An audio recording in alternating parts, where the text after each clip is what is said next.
Alara gave her only bowl of soup to a frail homeless man while the other customers ridiculed him and threw trash. She had no idea she was feeding the lost patriarch of the most dangerous family on earth. When the Vampire King stormed in with his army, the laughter died instantly.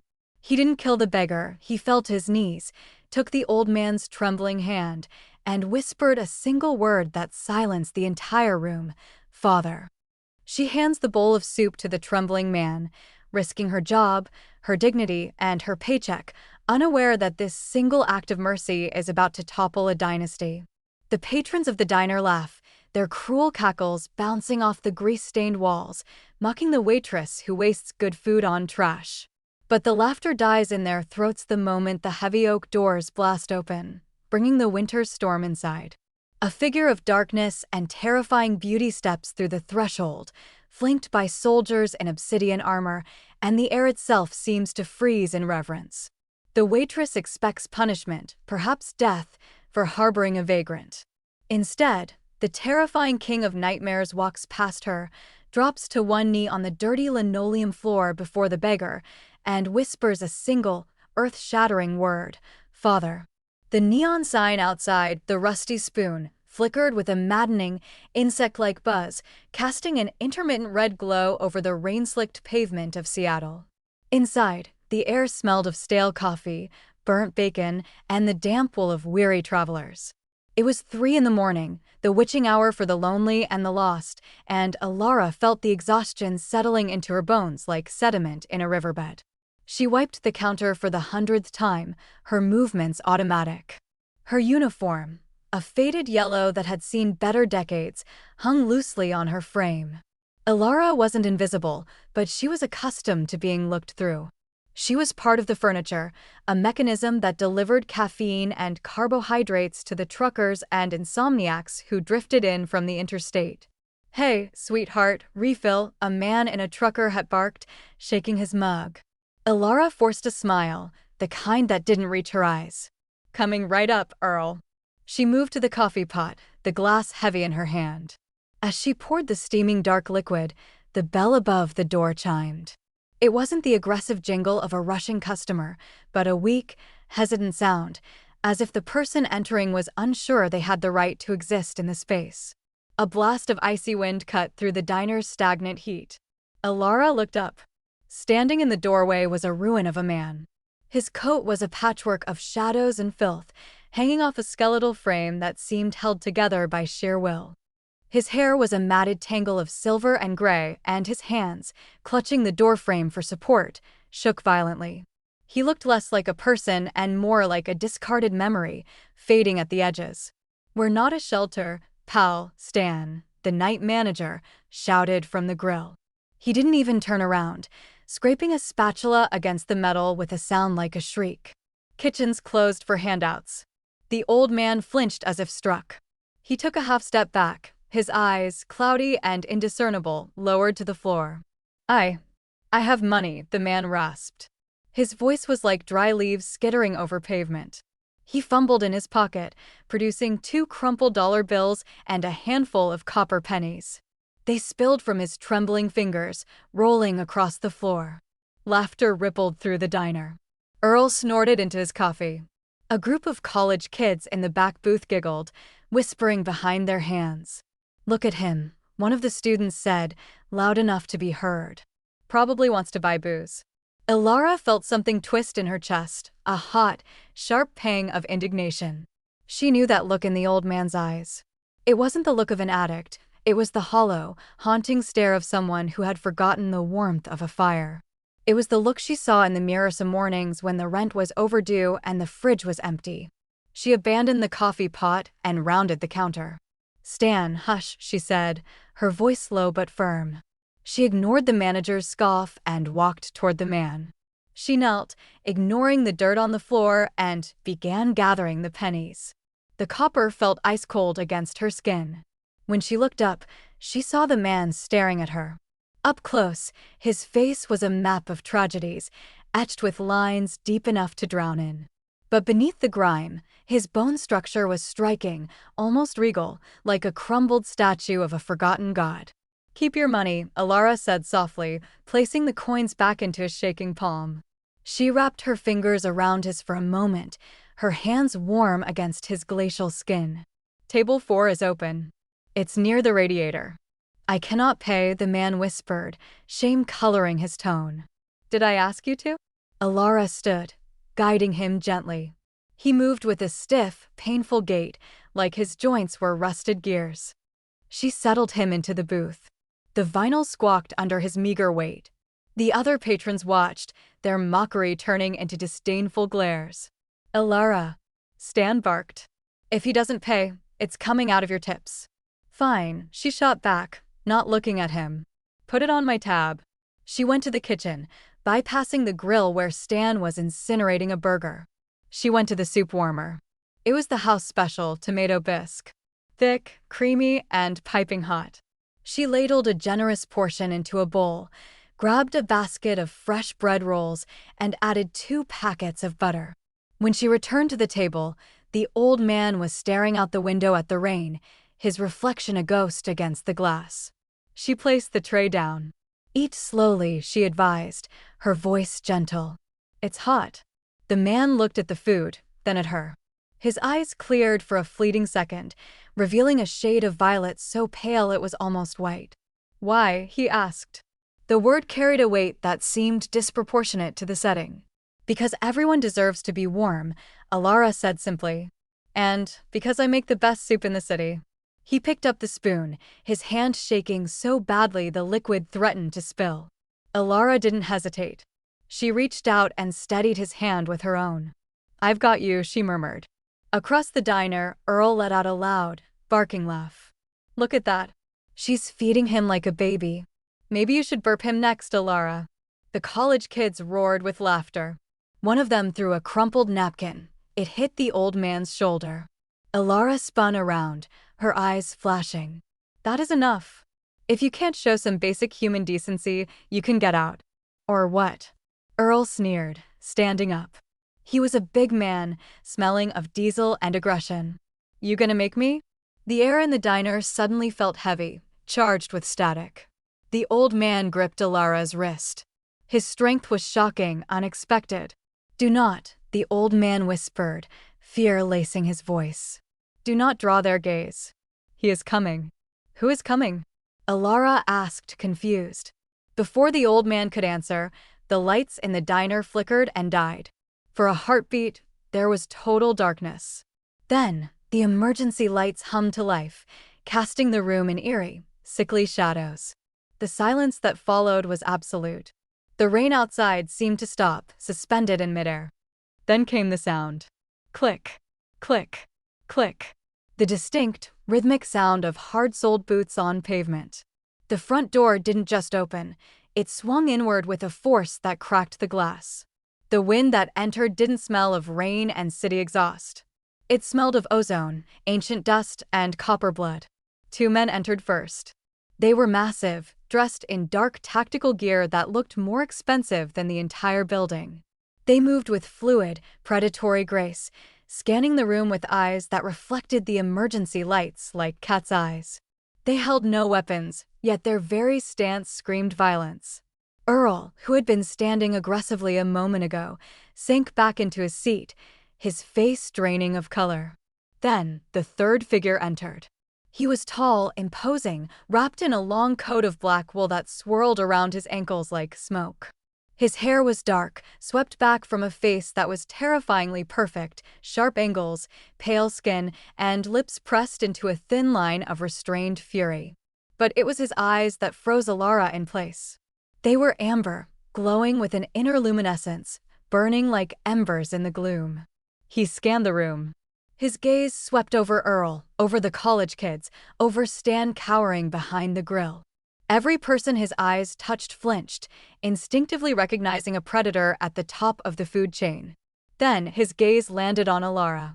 Or rather, on the booth behind her. The stranger walked forward. He didn't rush. He moved like a tidal wave, inevitable, crushing. The silence in the diner was so profound Alara could hear her own heartbeat thundering against her ribs like a trapped bird.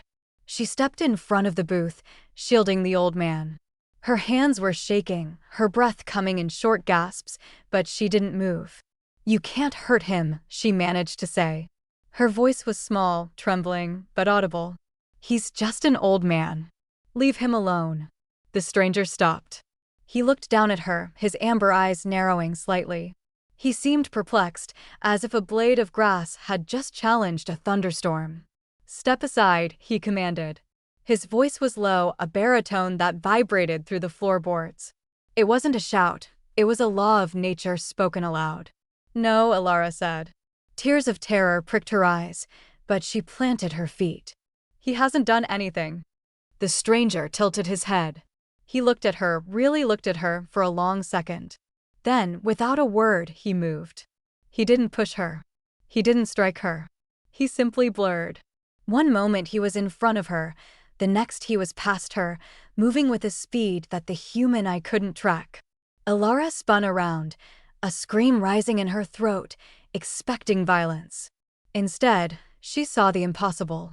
The terrifying stranger, the man who radiated enough power to level the building, dropped to his knees on the dirty, gum-stained floor. He bowed his head, exposing the nape of his neck, a sign of ultimate submission. He reached out, his pale, elegant hand trembling slightly as he took the old man's callous, grime-covered hand. He pressed his forehead against the old man's knuckles. "Father," the stranger whispered. The word cracked, thick with an emotion that sounded like grief. "I have searched for you for 3 centuries. The old man, the frail beggar who had been mocked moments ago, sighed. He placed his other hand on the kneeling stranger's head. "Valerius," he rasped. "My son, you have grown cold." "The world is cold without you," Valerius replied, his voice barely audible. The silence that followed was heavy, suffocating. Stan dropped his spatula. The clang echoed like a gunshot. Valerius stiffened. The tenderness evaporated from his posture instantly, replaced by a rigidity that promised murder. He stood up, turning slowly to face the room. He didn't let go of the old man's hand. "Who?" Valerius asked. He looked at the napkin on the floor, then at the spilled pennies. Who dared to mock him? No one spoke. Earl was shaking so hard his coffee cup rattled against the table. Valerius's eyes flared. The shadows in the corners of the room seemed to lengthen, stretching toward him like loyal hounds. "I will ask once. Who treated the architect of the night like refuse?" The old man tugged gently on Valerius's hand. "Peace, Valerius. They did not know. They are but dust." "They are cruel dust," Valerius hissed. His gaze snapped to Earl. "You." He took a step toward the trucker. Earl whimpered, scrambling backward, knocking his chair over. "Please," Alara stepped forward again. "Don't." Valerius paused. He turned his head slowly to look at her. The amber fire in his eyes cooled slightly as he regarded her. "You," he said. "You stood between me and him. You offered him sustenance when the others offered scorn." "He was hungry," Alara said, her voice barely a whisper. Valerius studied her. He looked at her worn shoes, her frayed uniform, the dark circles under her eyes. He seemed to be calculating something, weighing her soul against a scale only he could see. "What is your name?" "Alara." "Alara," he repeated, tasting the name. "You have done a great service to the House of Vane tonight. A service that cannot be repaid with mere gratitude." He turned to one of the guards. "Secure the perimeter. Prepare the transport. Lord Silas is returning home."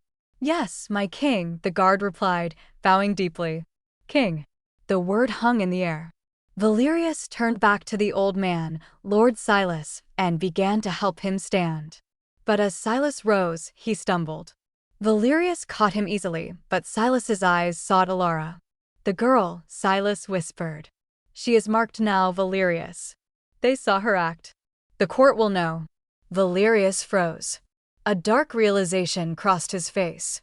He looked around the diner at the faces of the patrons, fearful, yes, but also curious. Phones were out. Someone was recording. "Damnation," Valerius muttered. He looked at Alara with a new intensity. It wasn't kindness, it was a strategic assessment. "He is right. You cannot stay here." "Excuse me." Alara blinked. "I have a shift." I have to finish my shift. Your life as you know it ended the moment you fed him, Valerius said coldly. My enemies are watching. They watch for any weakness, any connection. By showing him kindness, you have made yourself a target for those who wished him dead. I don't understand, Alara stammered, backing away until she hit the counter. You don't need to understand, Valerius said. He stepped closer, invading her personal space. He smelled of winter air and expensive cologne. You need to survive. He extended a hand toward her. It wasn't a request. Come with us, Alara. Under my protection, you will live. Stay here, and you will be dead before sunrise. Alara looked at his hand. It was pale, the nails manicured but sharp. She looked at Stan, who was cowering behind the register, refusing to meet her eyes. She looked at Earl, who was looking at her with a mix of fear and hatred. She looked at the old man, Silas. He offered her a small, sad smile and nodded. The reality of her life, the overdue rent, the loneliness, the endless cycle of grief and exhaustion, flashed before her. And then, the unknown terror standing in front of her. Terror versus terror. She took a breath that tasted of ozone. I need my coat, she said. The journey to the enclave was a blur of rain-streaked windows and oppressive silence. Alara sat in the back of a sleek, armored black sedan. The leather seats were softer than her bed. Across from her sat Valerius, watching her with unblinking intensity. Beside him, Silas slept, his head resting against the window, looking incredibly small despite the power he apparently commanded. Stop shaking, Valerius said. His voice was not unkind, but it lacked warmth. It annoys me. I'm not doing it on purpose, Alara snapped, wrapping her arms around herself. The adrenaline was wearing off, leaving behind a cold dread. You just kidnapped me. I extracted you, Valerius corrected. There is a difference. Tell that to my manager.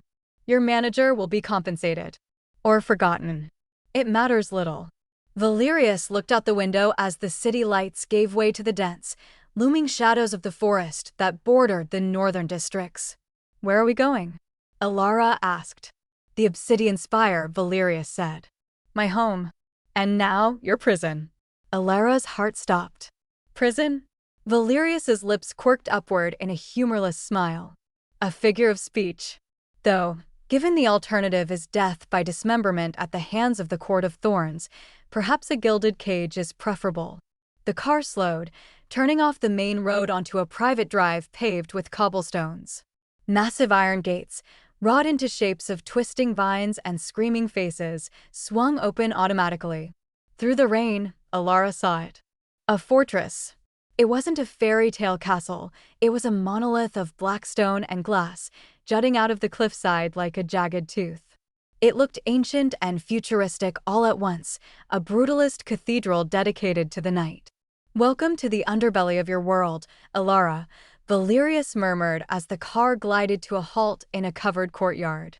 Servants or thralls, Alara couldn't tell, rushed to open the doors. Valerius stepped out first, his presence instantly commanding the space. He helped Silas out with a gentleness that seemed at odds with his sharp features. Alara stepped out last. The air here was thinner, colder. It smelled of pine and old stone. Take Lord Silas to the healing ward, Valerius commanded a severe-looking woman in a gray suit. Summon the high physician. If he breathes wrong, I want to know. At once, my lord, the woman bowed. Silas paused as he was led away. He turned to Alara. Be brave, child. The wolf growls, but he guards the pack. Then he was gone. Alara was left standing alone with the king of nightmares in the cavernous courtyard. And me, she asked, her voice echoing off the stone walls. Valerius turned to her. For the first time, he seemed tired. The mask of invulnerability slipped, just a fraction. You, he said, are a complication I did not foresee. He gestured for her to follow. They walked through corridors that were impossibly high, lit by floating orbs of amber light.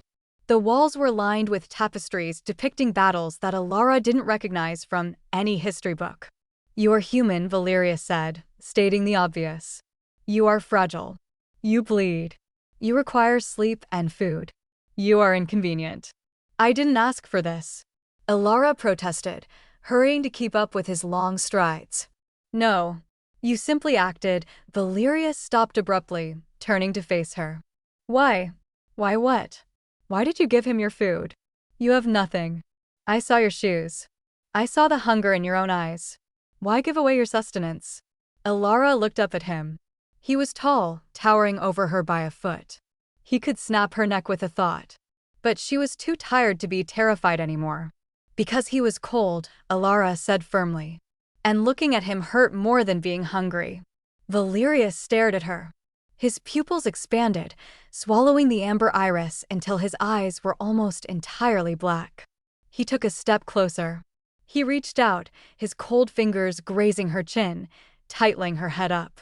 Compassion, he whispered, as if identifying a rare disease. A dangerous flaw. It's not a flaw, Alara argued.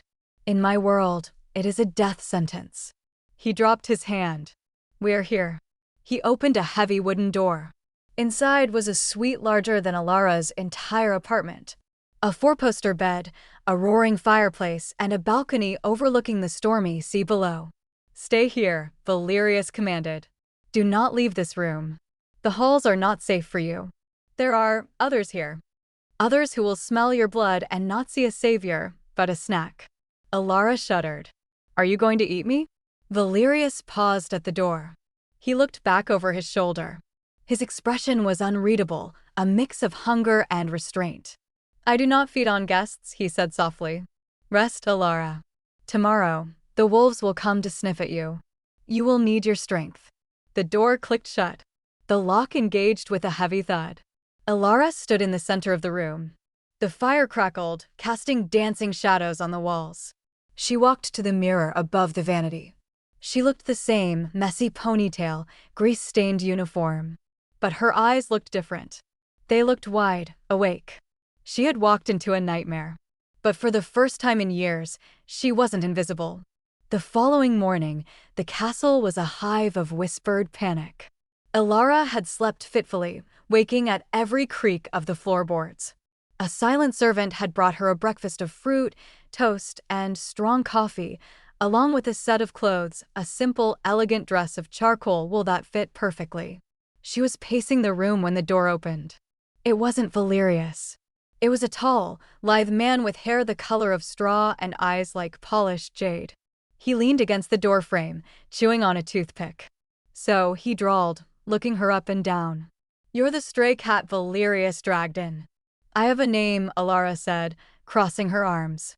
I'm sure you do. I'm Dante. Valerius's conscience. Or lack thereof.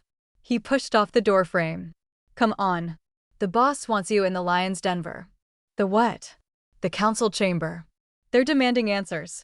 And unfortunately, you're the answer. Dante led her through the maze of the castle. He moved with a casual swagger that contrasted sharply with the terrified scurrying of the other servants. Word of advice, Dante said as they approached a set of double doors guarded by 4 armored sentinels. Don't bleed. Don't cry. And don't look Lord Cashin in the eye. Who is Lord Cashin? The guy who wishes he was sitting on the throne. He's been waiting for Valerius to slip up for 50 years. Bringing a human into the inner sanctum? That's not a slip. That's a free fall. Dante pushed the doors open.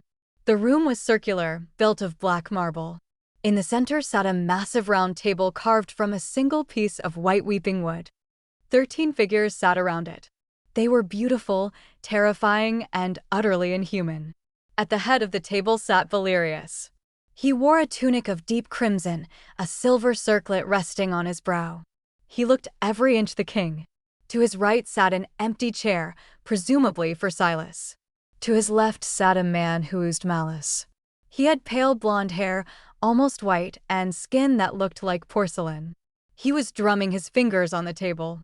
This had to be Cashin. Cashin purred as Alara entered. The sound was like silk sliding over a knife edge. The pet arrives. Valerius's hand clenched into a fist on the table. The wood groaned. She is not a pet, Cashin. She is a ward of the crown. A human ward? Cashin laughed, a cold, tinkling sound. Valerius, have you lost your senses along with your father? You bring a cattle beast into the High Council. She found the elder when we could not. Valerius's voice boomed, echoing off the vaulted ceiling. She sustained him. While you sat here drinking vintage sanguine and plotting borders, she kept the first father alive. She gave him soup, Cashin sneered. How rustic. He stood up and walked toward Alara. Valerius tensed, ready to spring, but he stayed seated. Cashin stopped a foot from Alara. He smelled of crushed lilies and rot. He leaned down, sniffing the air near her neck. She smells of fear, Cashin whispered. And grease. And something else.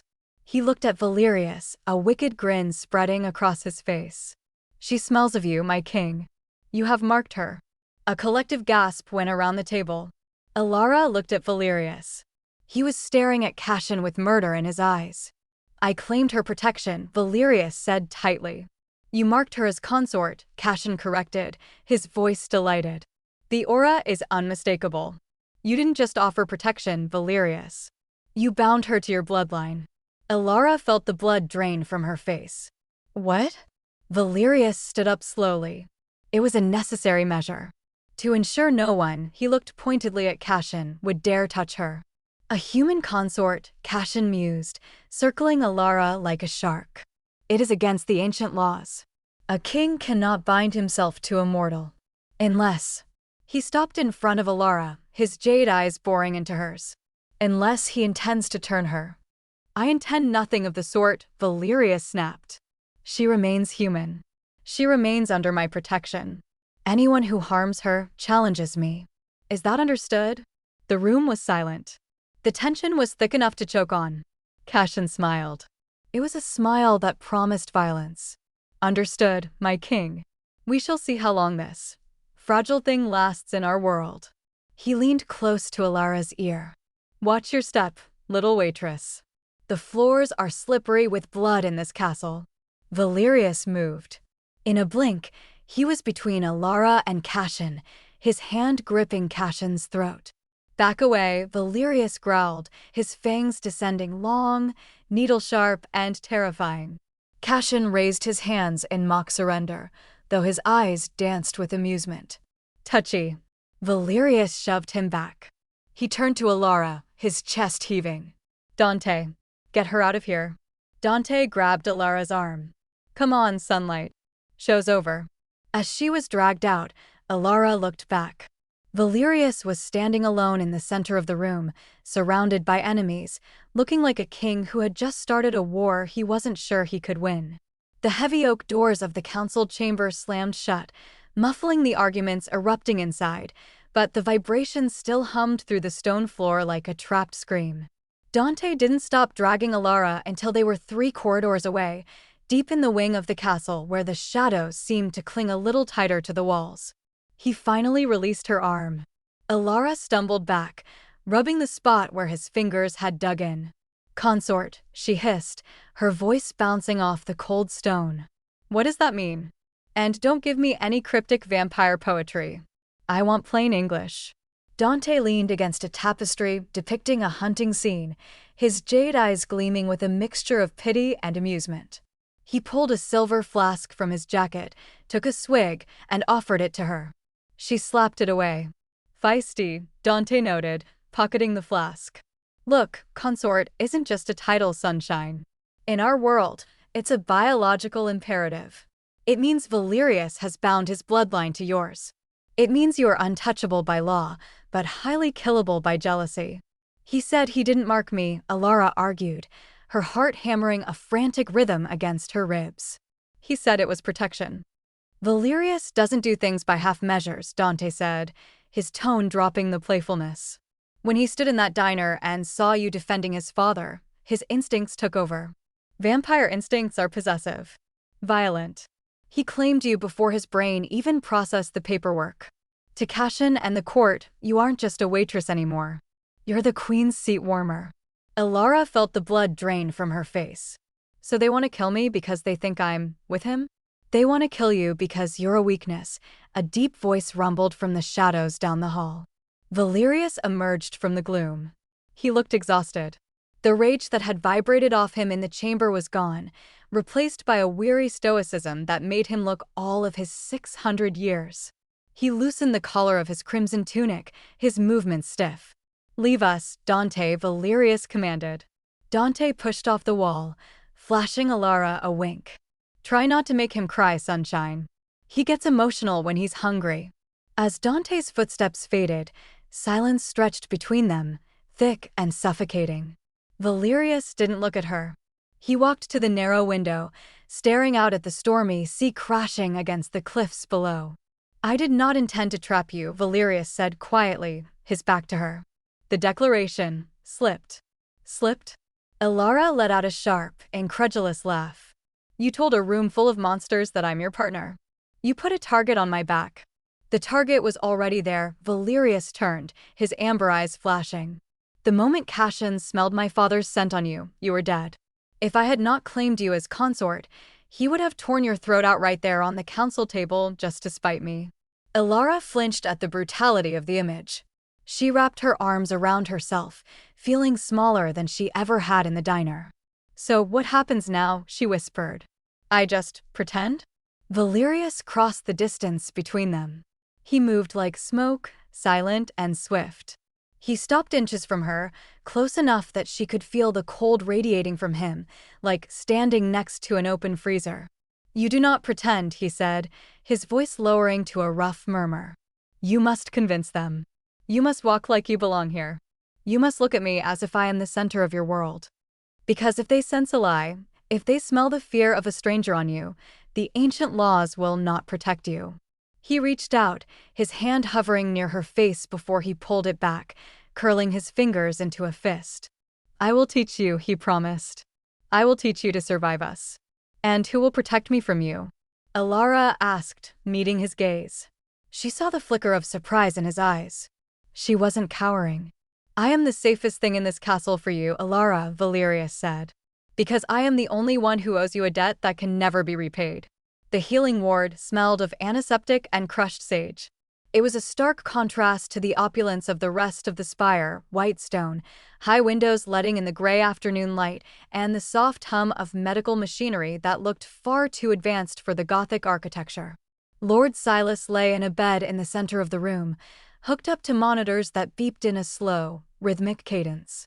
He looked better than he had in the diner, clean, dressed in silk pajamas, but his skin was still the color of parchment, and his breathing was shallow.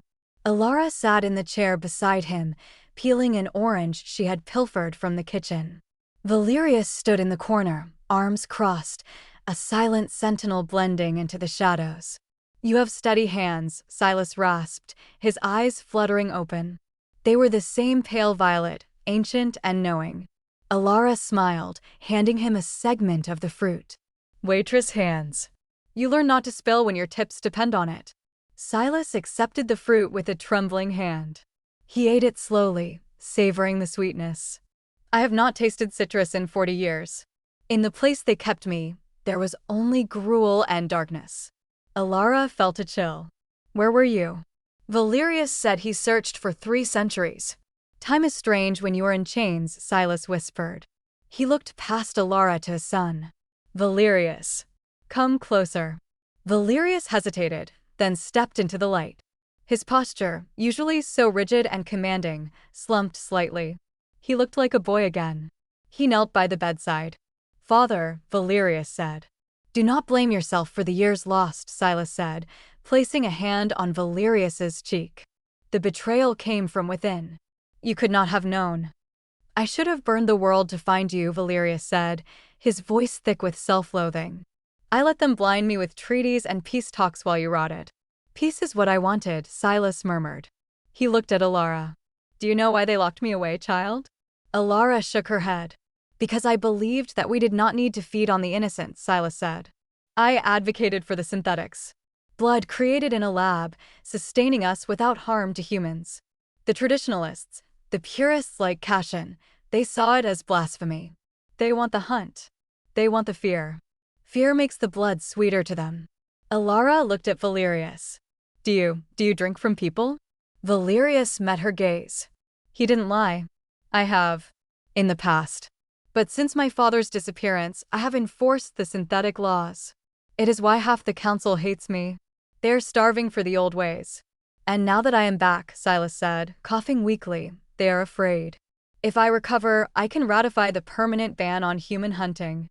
I can strip the purists of their lands. Which is why they want you dead, Alara realized. And why they hate me for saving you.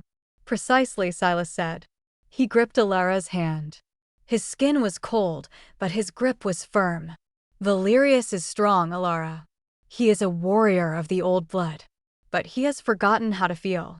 He has turned his heart to stone to survive the grief. You warmed him. I saw it in the diner. You are the first crack in the ice. Valerius stood up abruptly, turning away. The physician says you need rest. We should go. He is running away, Silas whispered to Alara with a dry chuckle. He always runs when emotions get too loud. Alara stood, smoothing her dress. She looked at the King of Nightmares, who was staring at the door as if he wanted to tear it off its hinges to escape the vulnerability of the moment. We'll come back tomorrow, Alara promised. 2 days later, the boredom set in. Alara was not used to being idle. Her life had been a constant motion of shifts, buses, and chores. Sitting in a luxury suite while invisible monsters plotted her death was driving her insane. Valerius had been absent, buried in meetings, leaving her with only Dante's occasional snarky check-ins for company. She decided to make herself useful. She slipped out of her room. The guards posted at her door, 2 hulking figures in full-plate armor, moved to stop her. I'm going to the library, Alara lied smoothly. Lord Valerius requested a book. The guards exchanged a look. They weren't paid to question the king's consort. They stepped aside. Alara wandered the halls, her observant eyes taking in details others might miss. She noticed the way the servants flinched when high-born vampires walked by. She noticed the dust gathering in the corners of the tapestries, odd for a castle with so many staff. She found her way to the kitchens. It was a chaotic environment she understood. Steam, shouting, the clatter of pans. She stood in the shadows of the pantry, watching. The head chef, a red-faced man who looked human, was arguing with a delivery drive, a vampire with sunglasses. This isn't the order, the chef hissed, waving a manifest. I ordered the typo synthetic crates from the Southern Labs. This is unmarked. It's what came from the distribution center, the driver shrugged. Take it or leave it. If the king tastes this, he'll know, the chef wiped sweat from his brow. It smells off. Metallic. Just spice it up. He won't notice. He's too busy playing house with his new human toy. Alara narrowed her eyes. She knew inventory. She knew supply chains. And she knew that when a delivery was wrong and the driver didn't care, someone was getting a kickback. She waited until the driver left and the chef turned his back. She slipped into the pantry and looked at the crates. They were plain wood, no stamps. She pried the lid of one open. Inside were vacuum-sealed bags of blood. But the liquid wasn't the deep, rich crimson of the synthetic packs she'd seen Valerius drink. This was brighter, thinner, and it smelled like almonds. Alara's heart stopped. She remembered a crime documentary she'd watched during a slow shift. Cyanide smells like bitter almonds. But would cyanide hurt a vampire? She grabbed one of the bags, shoved it under her dress, and bolted. She needed to find Valerius. Now. She ran through the corridors, taking turns at random. She burst through a set of double doors and found herself not in the throne room, but in a training courtyard open to the sky. Valerius was there. He was shirtless, sweat glistening on his pale skin, moving through a series of forms with a heavy silver sword. The muscles in his back shifted like tectonic plates as he swung the weapon. He moved faster than thought, the blade slicing the air with a high-pitched whine. He stopped the moment she entered, sensing her presence before he saw her. He turned, his chest heaving slightly. The sight of him raw, powerful, and terrifyingly beautiful made Alara falter. Alara. He lowered the sword. You are supposed to be in your room. Someone is tampering with the food supply, she blurted out, pulling the blood bag from her dress. The kitchen just got a shipment. Unmarked. It smells like almonds.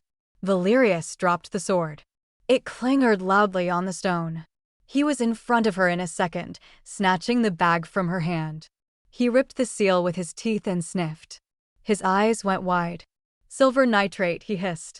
And concentrated wolfsbane. Poison. For who? For me, Valerius said, his face hardening into a mask of fury. Or for Silas. This concentration, it wouldn't kill a healthy vampire immediately. It would weaken them. Strip them of their speed. Their healing. He looked at Alara, and for the first time, there was genuine respect in his gaze.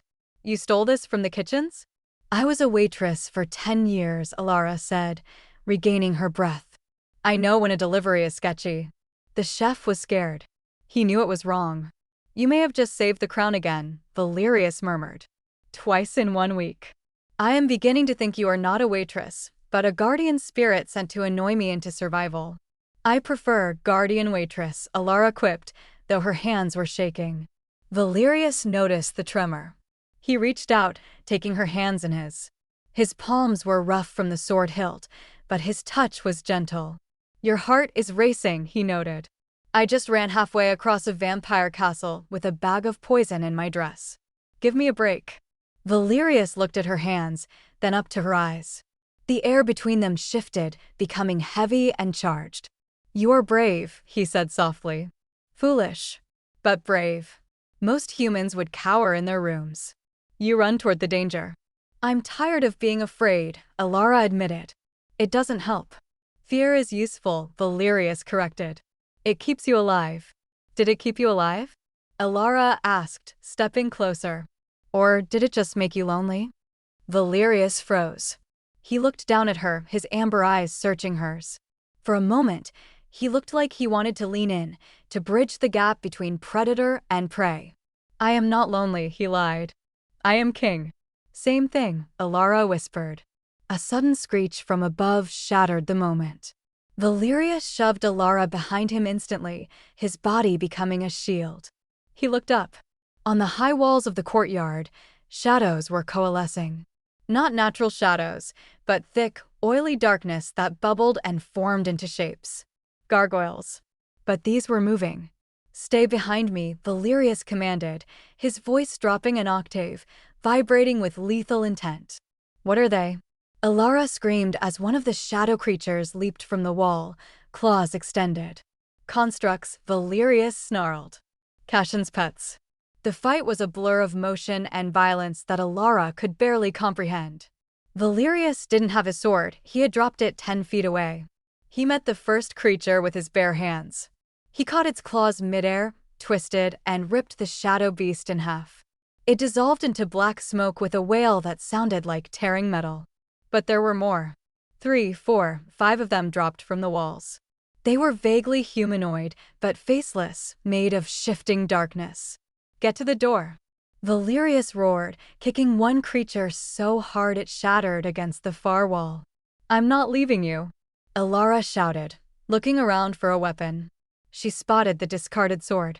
It was too heavy for her to lift properly, but she dragged it across the stones. Valerius was surrounded. He moved like a whirlwind, a blur of crimson and pale skin. He was magnificent and terrifying. He punched through the chest of one construct, spun, and decapitated another with a ridge hand strike. But they were relentless. One of the creatures managed to slash his back. Valerius grunted, the smell of copper blood filling the air instantly. Valerius! Alara screamed. She shoved the sword toward him across the smooth stone. Catch! Valerius heard the metal scraping. He didn't look. He simply reached out blindly while holding a creature by the throat. His hand closed around the hilt of the sword. The change was instantaneous. With the weapon in hand, the fight stopped being a brawl and became an execution. He spun the blade in a complex arc, slicing through 3 constructs in a single motion. The air crackled with the speed of his strikes. Within seconds, the remaining shadows were reduced to dissipating smoke. Valerius stood amidst the fading darkness, chest heaving, blood trickling down his back. He looked wild, his eyes glowing so bright they were almost white. He turned to Alara. He looked like he might attack her, the adrenaline of the kill clearly still coursing through him. Alara held her ground. She raised her hands, palms open. It's me. It's Alara. Valerius blinked. The glow in his eyes receded to a simmer. He dropped the sword and staggered slightly. Alara ran to him. "You're hurt." "It is nothing," he wheezed, wincing as he tried to straighten up. "Shadow claws, they leave a toxin. It stings. We need to get you to the infirmary." "No," Valerius gripped her shoulder. "No infirmary. If the court sees me bleed, they will circle like sharks. Take me to my chambers." "Now." Alara nodded. She put his arm over her shoulder. He was heavy, dense with muscle, but he bore most of his own weight. They stumbled through the corridors. Luckily, the attack had happened in the private wing. They didn't pass anyone. Inside his room, a space dominated by dark wood and velvet, Alara guided him to the edge of the massive bed. He sat down heavily, his head hanging low. "The shirt," Alara said, trying to keep her voice steady. "I need to see the wound." Valerius hissed in pain as she peeled the shredded fabric from his back. Alara gasped. 3 deep gashes ran diagonally across his shoulder blades. They weren't bleeding red, they were oozing a black, tar-like substance. "The poison," Valerius gritted out. "There is a silver flask in the desk. Pour it on the wound." Alara rushed to the desk, found the flask, and returned. "This is going to hurt, isn't it?" "Like hellfire," Valerius confirmed. "Do it." Alara poured the clear liquid. Valerius didn't scream, but he made a sound deep in his throat, a guttural, animalistic growl of agony. His hands gripped the silk sheets so hard they tore. His muscles seized, rigid as stone. Smoke rose from the wounds as the liquid sizzled against the black toxin. Alara watched, horrified but resolute, wiping away the excess with a clean towel. Slowly, the black ooze cleared, replaced by clean red blood. The wounds began to knit together before her eyes, the supernatural healing taking over once the poison was neutralized. Valerius slumped forward, breathing hard. Sweat dripped from his hair. Alara grabbed a damp cloth and gently wiped his neck and shoulders. "It's closing," she whispered. "You're okay." Valerius turned his head. His face was inches from hers. He looked exhausted, vulnerable in a way she suspected no one had ever seen. "You stayed," he said, sounding perplexed. "You had a chance to run. The door was open. Why did you throw me the sword?" "I told you," Alara said, her hand lingering near the healing skin of his shoulder. "I'm tired of running. And besides, you owe me a paycheck." A small, genuine smile touched Valerius's lips. It transformed his face, making him look less like a king and more like a man. "You are a maddening creature, Alara." He turned fully, sitting on the edge of the bed so he faced her. He took her hand, the one that had dragged the sword, and examined her palm. It was red and scraped. He raised her hand to his lips. He didn't kiss it, he simply breathed against the skin, his cold breath soothing the sting. "They're escalating," Valerius said, his voice dark again. "Constructs inside the castle walls. Poison in the food supply. Cashin is getting desperate." "Or he's getting confident," Alara countered. "He knows you're distracted." "I am not distracted," Valerius insisted, though his eyes were fixed on her mouth. "You're looking at me," Alara whispered. "That's a distraction." Valerius closed his eyes for a moment, as if fighting a war within himself. Then he opened them and the steel was back. "Tomorrow," he said, releasing her hand. "Tomorrow we stop playing defense. If they want a war, I will give them a massacre. But I need you to do something for me." "What?" "The winter solstice ball is in 2 days. The entire court will be there. All the pure blood families. Cashin will make his move there, a public challenge to my rule." "Okay. I need you to stand by my side," Valerius said intensely. "Not as a scared human. Not as a charity case. I need you to walk into that ballroom and make them believe you are the queen of this spire. I need you to terrify them." Alara laughed nervously. "Valerius, I'm a waitress.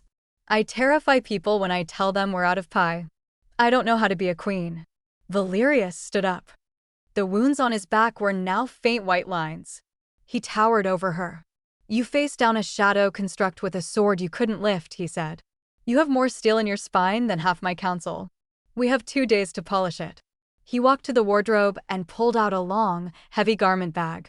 Dante found this, Valerius said. It belonged to my mother. It has not been worn in 400 years. He unzipped the bag. Inside was a gown of midnight blue velvet, embroidered with silver thread that looked like constellations. It was breathtaking. Wear it, Valerius commanded softly. And let us show them what happens when they threaten what is mine. Alara touched the velvet. Yours, she challenged softly. Valerius paused. He looked at her, his expression unreadable. For the duration of the ruse, he corrected. But the correction lacked conviction. The next 48 hours were a grueling montage of lessons. Alara didn't sleep. She spent her days with Dante, learning the intricate, deadly politics of the vampire court. House Vane hates House Thorn, Dante explained, pacing around her while she balanced a book on her head. House Thorn controls the shipping. House Vane controls the military. If you insult Lady Lyra of House Thorn, she won't challenge you to a duel. She'll just stop the shipment of synthetic blood and starve the city.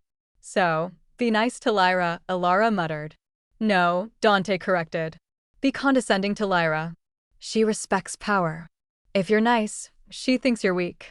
If you look at her like she's something you scraped off your shoe, she'll love you. This society is messed up, Alara groaned. You have no idea, Dante grinned.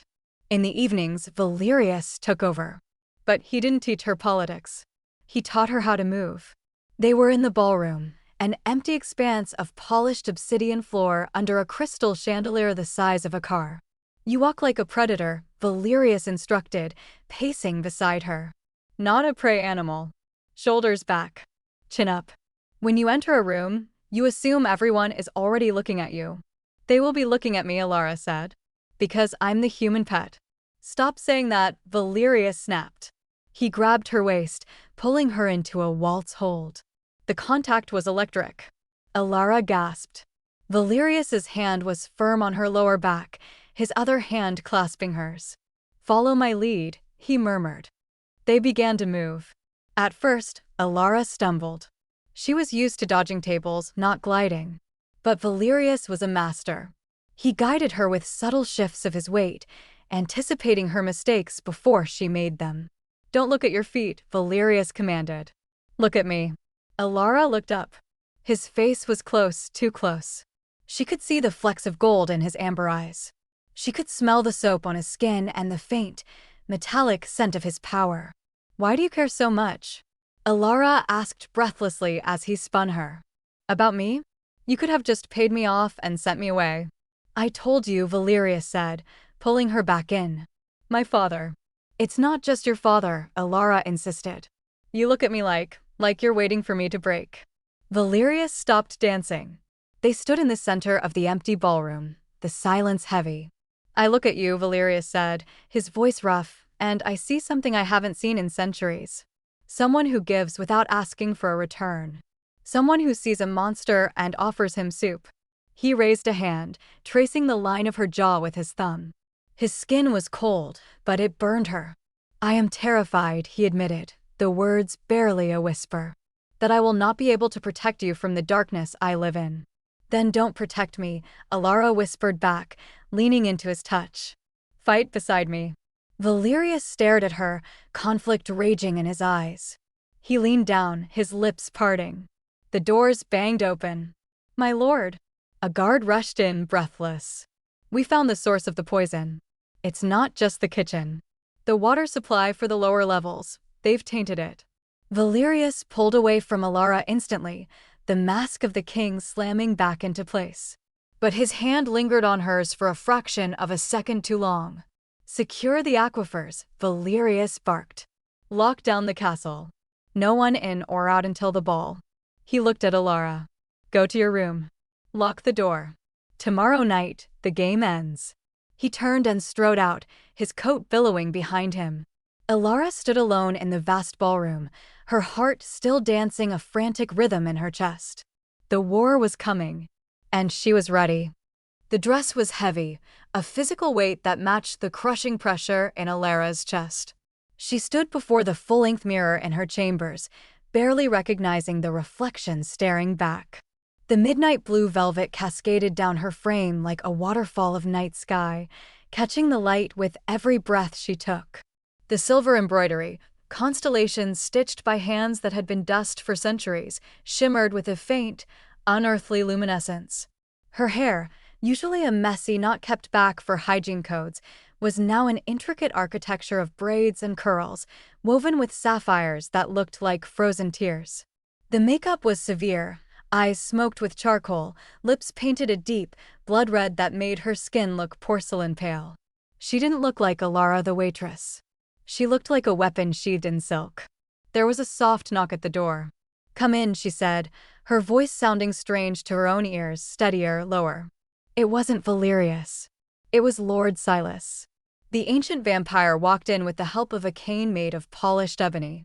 He looked stronger than he had in the infirmary, dressed in formal robes of gray and silver, but there was a fragility to him that made Alara's heart ache. "You look," Silas said, pausing to lean on his cane, "like the storm that breaks the drought." Alara turned carefully, the velvet swishing around her ankles. "I feel like a fraud, Silas. I'm wearing a dead queen's dress to fool a room full of murderers. A queen is not defined by her bloodline, child.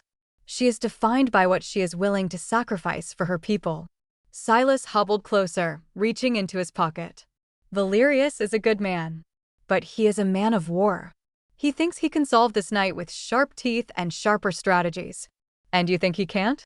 I think he forgets that symbols are more powerful than swords." Silas produced a small, velvet box. He opened it. Inside sat a ring, a massive, uncut black diamond set in twisted silver that resembled thorny vines. "This is the ring of the matriarch," Silas whispered. "It has not been worn since my wife, since before the Great Silence. It acts as a key to the inner sanctum of the spire, but more importantly, it is a symbol of absolute authority.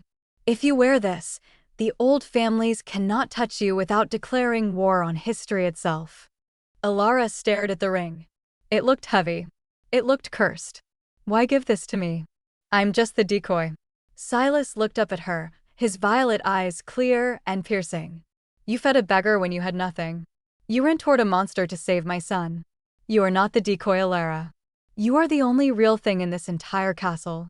He took her hand, his skin cool and dry, and slid the ring onto her finger. It fit perfectly, as if the metal reshaped itself to her bone. "Be brave," Silas murmured. "And when the wolves circle, do not bare your teeth. Look them in the eye and dare them to bite." The grand ballroom of the obsidian spire was a cavern of excess. The ceiling was lost in shadow, hundreds of feet above, while the floor was a sea of polished black marble that reflected the thousands of floating candles hovering in the air. The air smelled of expensive perfume, copper, and the ozone scent of magic. 300 vampires, the apex predators of the continent, stood in clusters, their voices a low, cultured murmur that sounded like the buzzing of hive insects. At the top of the grand staircase, hidden by heavy velvet curtains, Valerius waited. He wore a military-style tunic of black and gold, a cape of crimson silk draped over one shoulder. He looked regal, terrifying, and utterly alone. Alara stepped up beside him. Valerius turned. The air left his lungs in a sharp hiss. He scanned her from the sapphires in her hair to the hem of the midnight dress. His amber eyes flared, the pupils blowing wide until the gold was merely a ring around the black. He didn't speak. He couldn't. He simply stared at her as if he had never seen a woman before, or perhaps as if he was seeing one for the first time. "Too much," Alara whispered, her hands trembling slightly despite the ring. Valerius reached out. He didn't touch her skin. He touched the air inches from her arm, as if afraid she would shatter. "You are," he rasped, his voice thick, devastating. He offered his arm. "Are you ready?" "No," Alara admitted. "Let's go." She took his arm. The contact was grounding. Through the layers of fabric, she could feel the granite hardness of his muscle, the coiled tension of a predator ready to spring. The herald struck his staff against the floor 3 times. The sound cracked through the ballroom like a gunshot. The murmuring died instantly. The silence that followed was heavy, suffocating. "Presenting," the herald bellowed, His voice magically amplified, His Majesty, Valerius Vane, King of the Night, Guardian of the Spire. And his consort, the Lady Alara. The curtains parted. Alara felt the weight of 300 gazes hit her like a physical blow. She wanted to shrink, to hide behind Valerius. But she remembered Dante's lessons. Shoulders back. Chin up. She remembered Silas's words. Dare them to bite.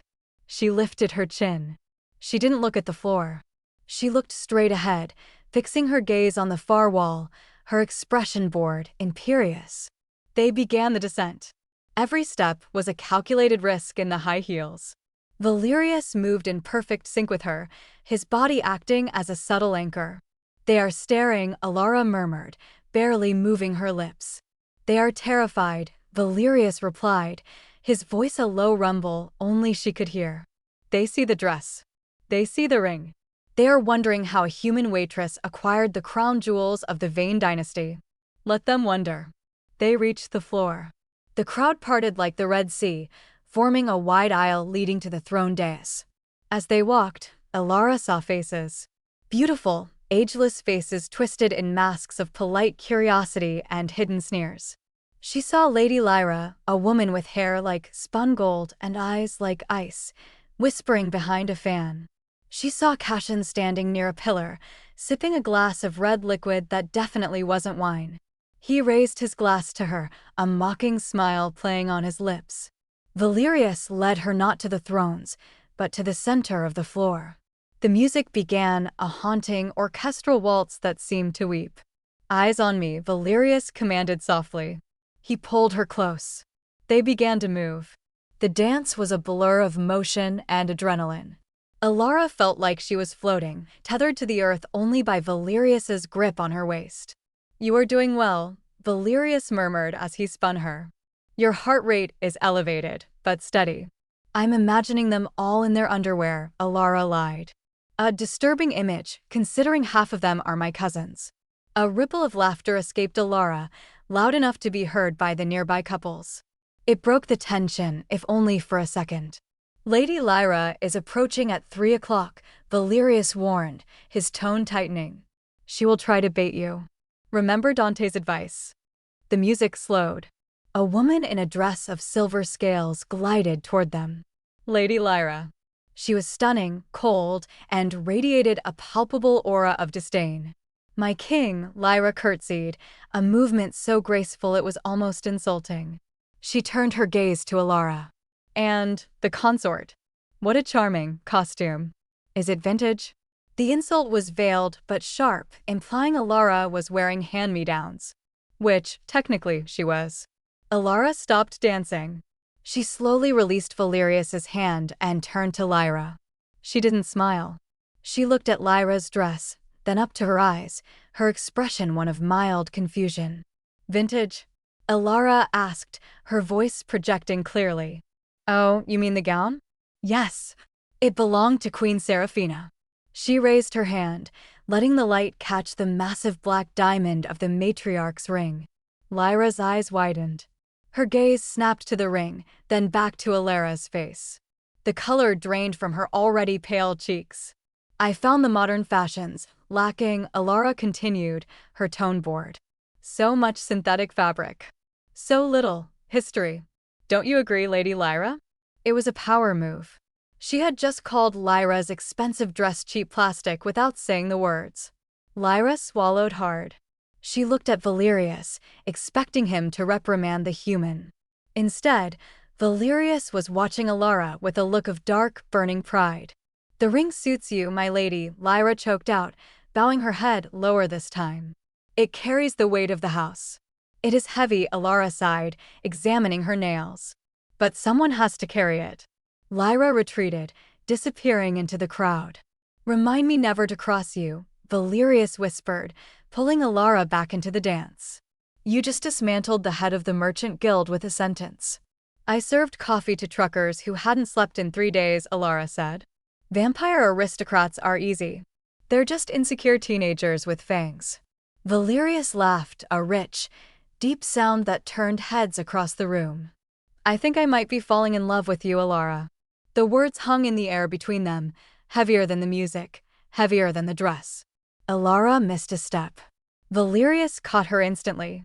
"Don't," she whispered, panic flaring in her chest. "Don't say that. This is a job. This is a ruse." "Is it?" Valerius stopped moving. They were in the center of the room, but it felt like they were the only two people in the world. "Because when I look at you, I do not see a ruse. I see the only future I want to survive for." He leaned down. His lips brushed against her forehead. "Valerius," she breathed, closing her eyes. "Excuse me," a smooth, serpentine voice cut through the moment. Lord Cashin stood beside them. He was smiling, but his eyes were dead. "May I cut in?" Cashin asked. "It is tradition for the High Council to dance with the new consort." Valerius stiffened. "She is tired, Cashin." "I'm not tired," Alara said suddenly. She stepped back from Valerius. She needed to know what Cashin knew. She needed to face the monster in the light. "I would be honored, Lord Cashin." Valerius looked at her, alarm flashing in his eyes. "Trust me," she mouthed. Reluctantly, Valerius stepped back. "I will be watching." "I count on it," Cashin smirked. Cashin did not dance like Valerius. His grip was too tight, his movements jerky and aggressive. He smelled of rot and lilies. "You play the part well, little mouse," Cashin whispered in her ear as he spun her toward the edge of the crowd. "The dress, the ring, the attitude. You almost fooled me." "I don't know what you mean," Alara said, keeping her spine rigid. "Oh, please." "Valerius looks at you with puppy dog eyes, but I know the truth. He doesn't love you. He is using you." "You're projecting, Cashin." Cashin laughed softly. "Did he tell you about the bond? The consort bond?" "He said it protects me." "It does," Cashin agreed. "By linking your life force to his. It's an ancient blood magic. If you are harmed, he feels it. If you die, a part of him dies. It shatters the mind of the vampire." Alara froze. "He didn't tell me that." "Of course he didn't. He made you a living shield. He thinks no one will touch you because the cost to the king would be too high. He thinks he has checkmated me." Cashin pulled her closer, his nails digging into the velvet of her dress. "But he forgot one thing, Alara. I don't want to kill him. I want to break him. I want to see him kneel in the ashes of his dynasty."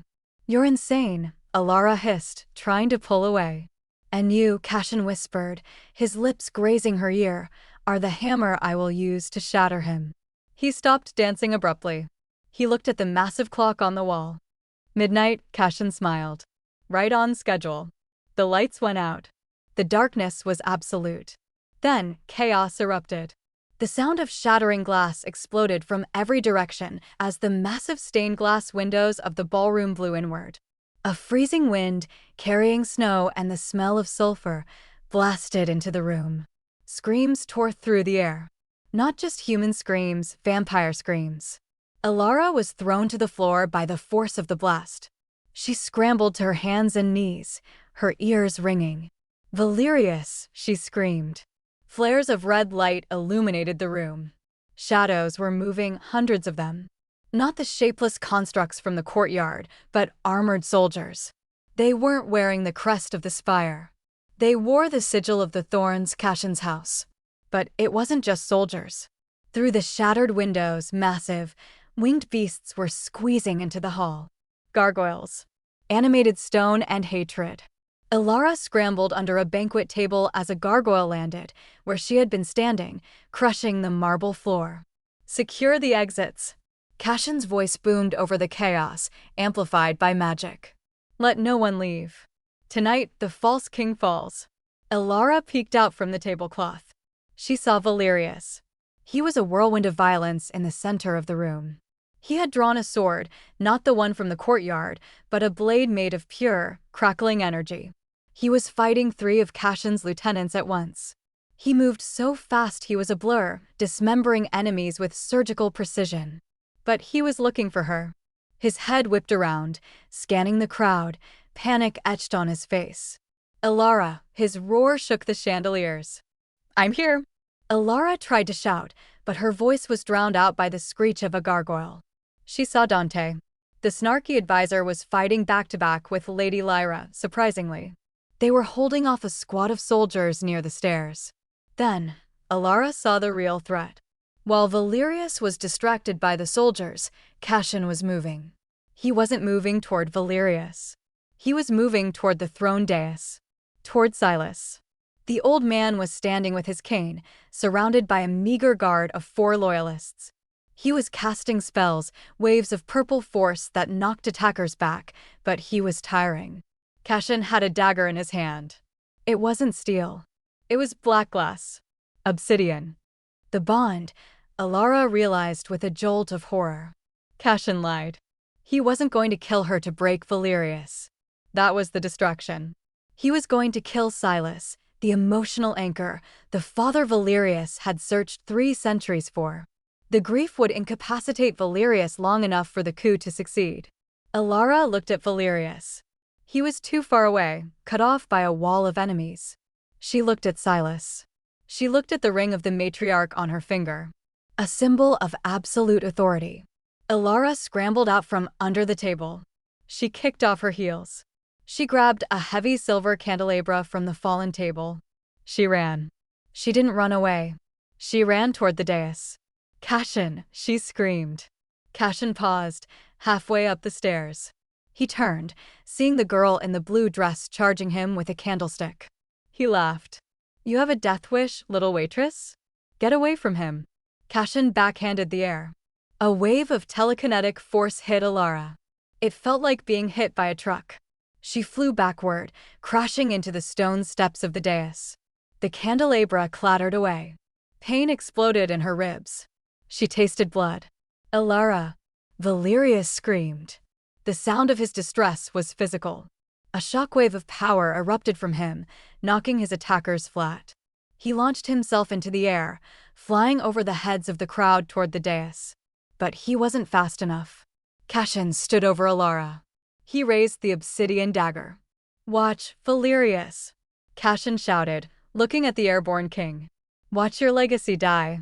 He didn't plunge the knife into Alara. He turned and drove it toward Silas's chest. Silas didn't move.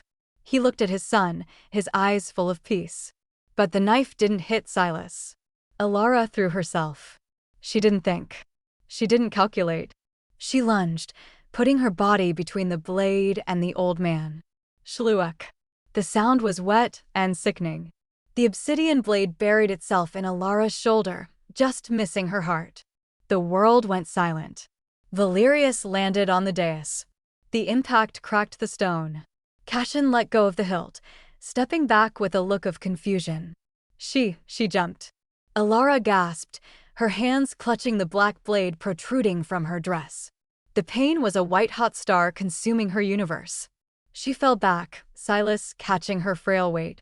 No, Valerius whispered. The amber fire in his eyes went out. It was replaced by a darkness so profound, so ancient, that even the shadows in the room seemed to recoil.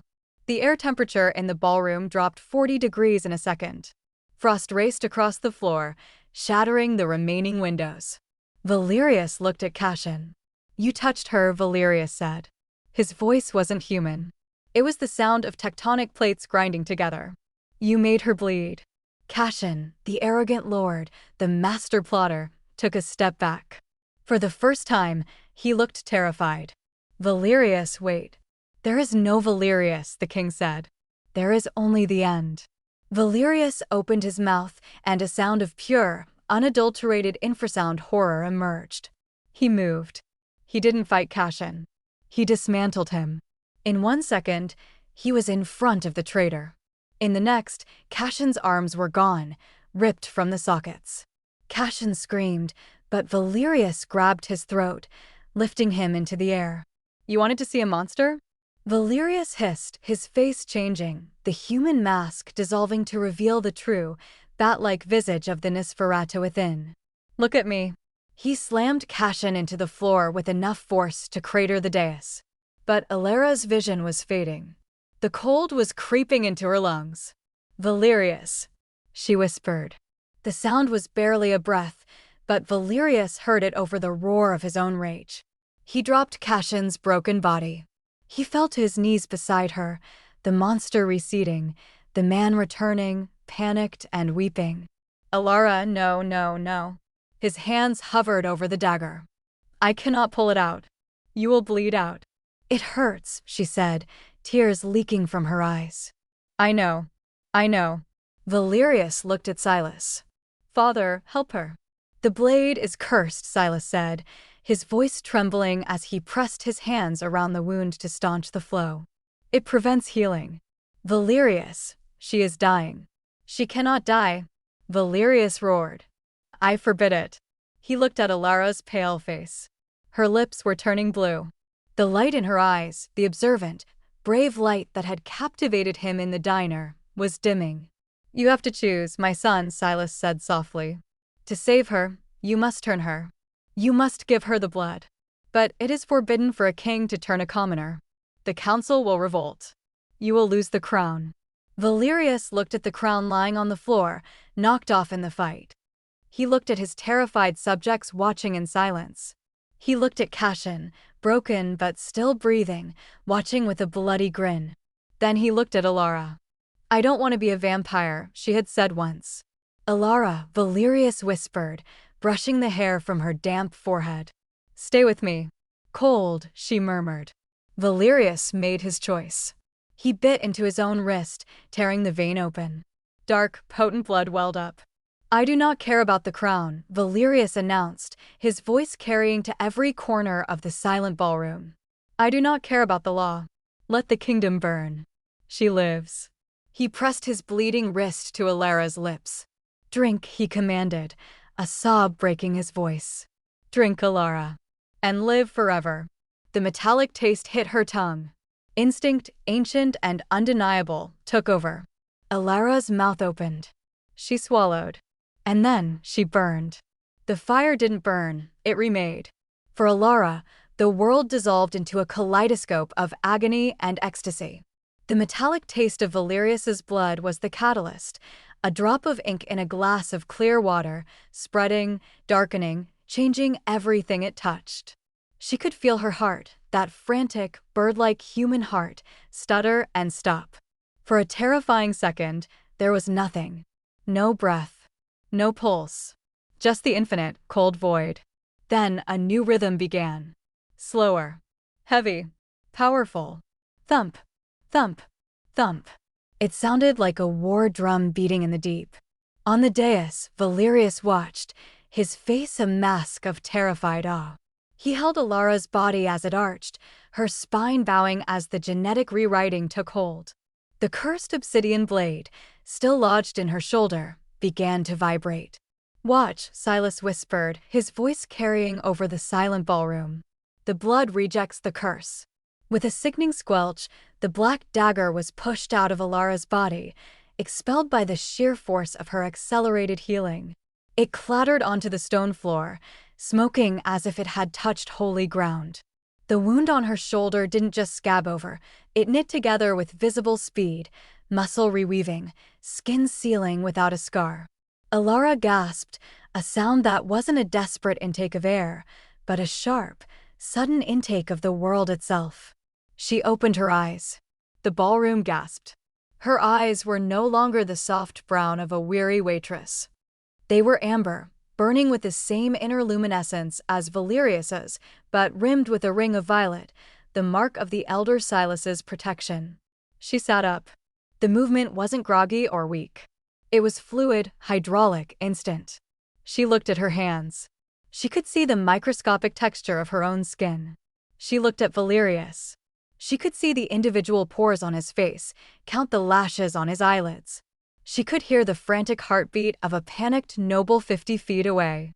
Alara, Valerius whispered, reaching out but afraid to touch her.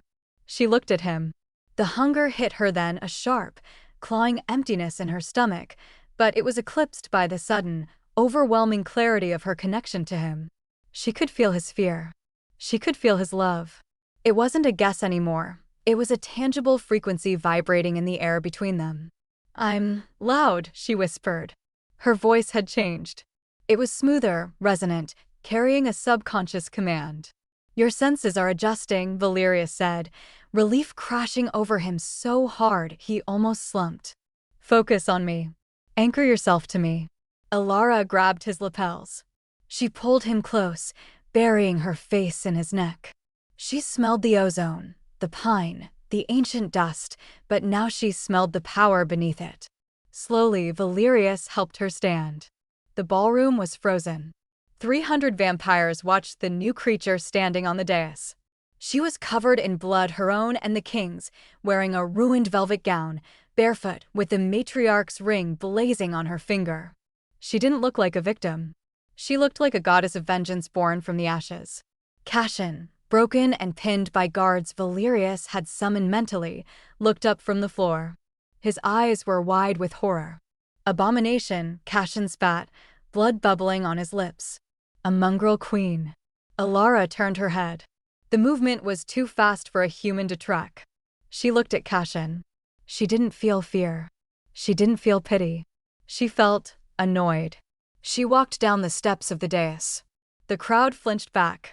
Valerius moved to follow, but Silas held up a hand. Let her, the old man murmured. She must claim her space. Alara stopped in front of Cassian. She crouched down, her dress pooling around her like spilled ink. You called me a mouse, Alara said. Her voice wasn't loud, but it echoed off the vaulted ceiling. You are, Cassian wheezed. Dirt. Temporary. Alara tilted her head. She reached out and picked up the cursed obsidian dagger from the floor. She weighed it in her hand. I was a waitress, she said conversationally. Do you know what the hardest part of that job is? It's not the standing. It's not the burns. It's the silence. It's swallowing your voice when people treat you like furniture. She stood up, towering over him. I am done being silent. She tossed the dagger. It didn't hit Cassian. It flew past his ear, burying itself deep into the stone pillar behind him with a crack that sounded like thunder. She turned to the crowd. Her amber-violet eyes swept over the terrified faces of the High Council. My name is Alara Vane, she declared. Consort to the king. Daughter-in-law to the first father. She raised her hand, the ring flashing. And I am not leaving. The transition was not a fairy tale. It was a fever dream. For 3 days, Alara was sequestered in the royal suite. The hunger was a constant, gnawing beast. Valerius stayed with her every second, dismissing the servants, tending to her himself. He taught her to drink the synthetic blood. It tasted cold and metallic at first, but it soothed the fire in her veins. I'm a monster, Alara whispered on the second night, curling into a ball on the massive bed. She could hear a wolf howling in the forest miles away. She could hear the servants whispering 3 floors down. I'm not me anymore. Valerius sat beside her, stroking her hair. You are more you than you have ever been. The blood doesn't change who you are, Alara. It only amplifies it. You were brave before. You are fearless now. You were kind before. You are fiercely protective now. I want to eat the mailman, she admitted miserably. Valerius chuckled softly. That urge will pass. The synthetic blends are formulated to suppress the predatory drive. It takes time. He lay down beside her, pulling her against his chest. His body was no longer cold to her. It felt warm, solid. Why did you do it? She asked, tracing the line of his jaw. You broke the law. You risked your crown. The crown is metal, Valerius said, kissing her knuckles. The law is ink. You are the breath in my lungs. When the knife hit you, the world ended. I simply refused to live in the ruins. So we're stuck with each other, Alara murmured. Forever. An eternity, Valerius agreed. Do you hate me for it? Alara listened to the steady rhythm of his heart, a sound she would hear for centuries. She thought of the diner, the grease, the loneliness. She thought of the way he looked at her, like she was the sun in his personal solar system. No, she whispered. I think I've been waiting for you to wake me up. On the 4th day, the doors of the throne room opened. Valerius sat on the obsidian throne. To his right, a new throne had been placed, slightly smaller, but crafted from white gold and velvet. Alara sat there. She wore a suit of dark gray silk, sharp and modern, contrasting with the ancient stone. Her hair was braided back, revealing the sharp new angles of her face. She looked formidable. Lord Silas stood at the foot of the dais, leaning on his cane, acting as the voice of the crown. The High Council was assembled. They looked nervous. The coup had failed spectacularly, and now they faced a king who had embraced his inner monster and a new queen who was an anomaly of nature. Lord Cashin has been sentenced, Silas announced, his voice gravelly but strong. He is stripped of his lands, his title, and his name. He has been exiled to the northern wastes. If he returns, he dies. A murmur of assent and relief rippled through the room. Exile was mercy. Valerius was showing restraint. Furthermore, Silas continued, looking at the parchment in his hands. The king has ratified a new decree, the Edict of the Hearth. He looked up, his eyes meeting Alara's. The ban on commoner integration is lifted. Merit, loyalty, and service shall henceforth be the measure of nobility, not blood purity. The consort Alara is recognized as High Queen, co-ruler of the Obsidian Spire, by right of sacrifice and blood. Silence. Then, Lady Lyra stepped forward. She looked at Alara. She looked at the ring. She looked at the intelligent, dangerous gaze of the former waitress. Lyra sank into a deep curtsy. Long live the queen. One by one, the dominoes fell. The haughty lords and ladies, the ancient vampires who had scoffed at the human girl, bowed their heads. Long live the queen, they chanted. Alara felt Valerius's hand take hers. She squeezed it. Ready to change the world, she whispered. I believe, Valerius smiled, we already have. The sign for the rusty spoon had been replaced.